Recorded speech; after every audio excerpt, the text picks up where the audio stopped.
Hey everyone, in this quick tutorial, I'm going to show you exactly how to open and access YouTube Studio. So if you want to manage your videos, check your analytics, upload content, and grow your channel, follow along step by step to get started. All right, let's dive in. First, open the YouTube website on your computer. Now look at the top right corner and tap on your profile icon. From the menu that appears, tap on YouTube Studio.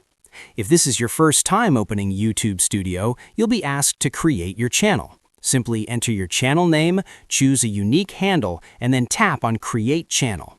Once that's done, you'll be taken directly into YouTube Studio, where you can upload videos, manage your content, reply to comments, track your views, and check your channel analytics, all from one place. And that's it. You now have full access to YouTube Studio and can start managing your channel like a pro. If this quick guide helped you, don't forget to like the video, subscribe to the channel for more easy YouTube tutorials.